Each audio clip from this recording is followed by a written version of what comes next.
Dear students, अस्सलाम वालेकुम रहमतुल्लाहि व बरकातहू। जैसे कि आप जानते हो कि ये टेंस का आखिरी टॉपिक है हमारा।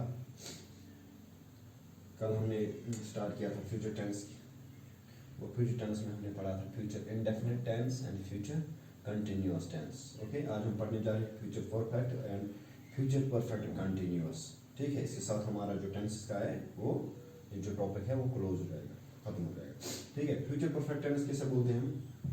इन सिंपल वर्ड्स, अगर सेंटेंस के आखिर में चुका होगा, चुकी होगी, चुके होंगे या रहा होगा या लिया होगा, ऐसे ऐसे अल्फाज किसी भी सेंटेंस के आखिर में आएंगे तो ये समझ लीजिए कि ये जो सेंटेंस है ये फ्यूचर परफेक्ट में है। ठीक है, तो आप फॉर एग्जांपल मैं अली खाना खा चुका होगा। ठीक है, वो स्कूल जा चुके होंगे। ठीक है, so these are some examples of future perfect tense. ठीक है, first structure for the affirmative sentence, what we need: subject, helping verb, will and have. यहाँ पे हैव होना चाहिए। ठीक है, विल, हैव। विल जो है, विल फ्यूचर टेंस में सभी टेंसों में आता है। ठीक है, और इसके साथ क्या आएगा? हैव आएगा। ठीक है, और वर्ब की थर्ड फॉर्म और ऑब्जेक्ट एज यू नो। ठीक है, इसी तरह नेगेटिव सेंटेंस में विल, नॉट, और उसके बाद हैव, और उसके बाद वर्ब की थर्ड फॉर्म। इसी तरह इंटरोगेटिव सेंटेंस में क्या होता है कि पहले हम हेल्पिंग वर्ब लिखते हैं, उसके बाद सब्जेक्ट लिखेंगे, उसके बाद हैव लिखेंगे, और इसके बाद वर्ब की थर्ड फॉर्म लिखेंगे और ऑब्जेक्ट लिखेंगे। ठीक है, so this is the structure of we can say formula for affirmative sentence to be in a future perfect tense, for negative sentences, for interrogative sentences. यहाँ पर मैंने कुछ एग्जांपल्स दी है, जैसे कि अली अपना क्लास ले चुका होगा। अली अपना क्लास ले चुका होगा। ठीक है, this tense is a future perfect tense. If you translate it in English, Ali, who is the subject here? Ali. We'll go by this structure, or we'll go by this formula. Ali, subject is Ali here. Will, as we know, is a helping verb. Have, ठीक है, class, ले चुका होगा। ये verb की ले चुका होगा, वर्ब की थर्ड फॉर्म है। ले मीन्स टेक, टेक की थर्ड फॉर्म क्या है? Taken. Ali will have taken class. ठीक है, Ali will have taken class. इसी को अगर आप नेगेटिव में बनाओगे, अली अपना क्लास नहीं ले चुका होगा। अगर मैं यहाँ पे नहीं लिखूंगा तो ये नेगेटिव में आएगा। Ali will not have taken class. ठीक है, तो इसको आप नेगेटिव में भी लिख सकते हैं। इसी तरह इंटरोगेटिव में देखिए, क्या इसने काम मुकम्मल कर लिया होगा? क्या इसने काम मुकम्मल कर लिया होगा? तो इसके लिए हम पहले क्या लगाते हैं? विल। जो इंटरोगेटिव सेंटेंस है, पहले हम सब्जेक्ट से पहले क्या लगाते हैं? हम पहले लगाते हैं हेल्पिंग वर्ब, जो विल है हमारा पास, विल। उसके बाद सब्जेक्ट क्या है? अली। उसके बाद हैव, और वर्ब की थर्ड फॉर्म क्या है? टेकन। और ऑब्जेक्ट क्या है हमारे पास? Class. No sorry, will Ali have मुकम्मल मीन्स कंप्लीट। कंप्लीट की जो थर्ड फॉर्म है वो क्या है? Completed. Will Ali have completed his काम वर्क। ठीक है, will Ali have complete his work, root of interrogation mark. ठीक है, तो this was about the future perfect tense.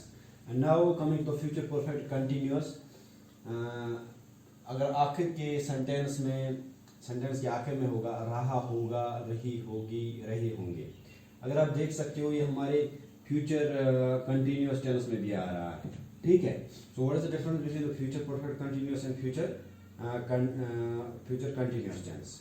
The difference is कि यहाँ पे जो है वो टाइम मेंशन किया गया होता है कि ये जो काम इसने स्टार्ट किया है कब से स्टार्ट किया है, और फ्यूचर कंटिन्यूअस में ये हमें पता नहीं चलता कि कब काम शुरू हुआ है।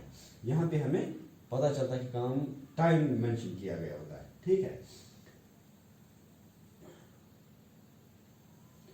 स्ट्रक्चर जैसे कि आप जानते हो कि हर टेंस के लिए अलग से स्ट्रक्चर है। जैसे कि एफर्मेटिव सेंटेंस के लिए अलग से स्ट्रक्चर है। Affirmative sentence in future perfect continuous, subject है, विल है, हैव, यहाँ पे ऐड हुआ है बीन का, ठीक है, बीन का, ठीक है।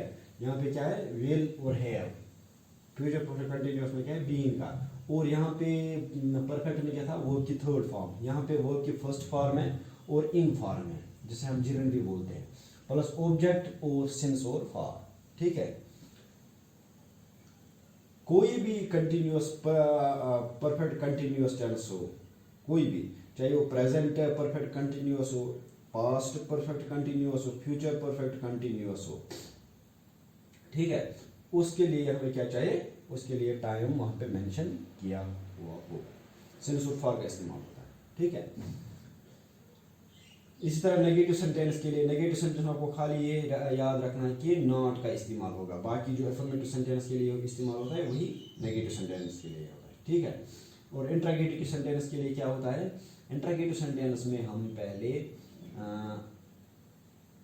जो हमारे पास हेल्पिंग वर्ब होता है वो पहले लिखते हैं, उसके बाद सब्जेक्ट लिखते हैं और उसके बाद बाकी लिखते हैं। जैसे कि विल लिखा है, subject have plus been, have been plus verb first form, in form, object and since और for का इस्तेमाल होता है। जैसे कि आपको पता ही होगा कि since कहाँ पे इस्तेमाल होता है, for का इस्तेमाल कहाँ पे होता है, ये हमने आगे भी पढ़ा। since फिर भी मैं रिपीट करूँगा, since तब इस्तेमाल होगा जब हमें स्टार्टिंग पॉइंट पता होगा। for का इस्तेमाल तब हम करते हैं जब हमें स्टार्टिंग पॉइंट मालूम नहीं होगा कि काम कब शुरू हुआ है, ठीक है। मेरे को एग्जाम्पल दिए है, वो सुबह से किताब पढ़ रहा होगा, वो सुबह से किताब पढ़ रहा होगा। वो यहाँ पे क्या है, सब्जेक्ट मीन्स ही जो है वो सब्जेक्ट है। विल, आपको यहाँ की तरफ ध्यान देना, ठीक है। Will,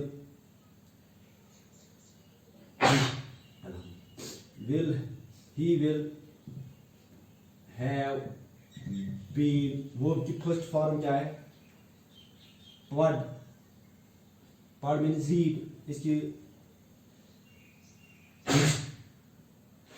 sorry, he will have been, पढ़, पढ़ मीन्स रीड, ठीक है। रीड और इन फॉर्म हो गया रीडिंग, यहां हम बोल सकते हैं वर्ब की फोर्थ फॉर्म, यहां बोल सकते हैं जिरन form. He will have been reading, वो सुबह से पढ़ रहा है। देखिए यहाँ पे जो पॉइंट ऑफ टाइम है वो हमें हमारे पास है कि वो सुबह से पढ़ रहा है। दैट मीन्स यहाँ पे सिंस का इस्तेमाल, he will have been reading since morning, ठीक है। यहां बोल सकते he will have been reading book since morning, ठीक है। इसी तरह अगर आप इसको नेगेटिव सेंटेंस में बनाओगे, वो सुबह से किताब नहीं पढ़ रहा होगा, he will not have be reading book since morning, ठीक है। since का इस्तेमाल हुआ है यहाँ पे, मीन्स हमें स्टार्टिंग पॉइंट पता है कि वो सुबह से पढ़ रहा है। इस तरह अगर आप इंट्रोगेटिव सेंटेंस में देखोगे, क्या हम 2 साल से क्रिकेट खेल रहे होंगे, क्या हम 2 साल से क्रिकेट खेल रहे होंगे। तो अगर आप इसको इंट्रोगेटिव सेंटेंस में लिखोगे तो क्या पहले आएगा, विल, वो सब्जेक्ट क्या है हमारे पास, हम, that means we, will we have been, खेल, खेल मीन्स प्ले, और इन form, will we have been playing cricket 2 साल से। यहाँ पे पता नहीं है कि ये किन 2 सालों की बात कर रहे हैं, ठीक है, ये पता नहीं है कि 2 साल कौन से है, तो हम क्या लगाएंगे, for 2 years will we have been playing cricket for 2 years, ठीक है। तो what you have to remember here कि जो हमारा जो फार्मूला है वो आपको खाली याद रखना है, ठीक है।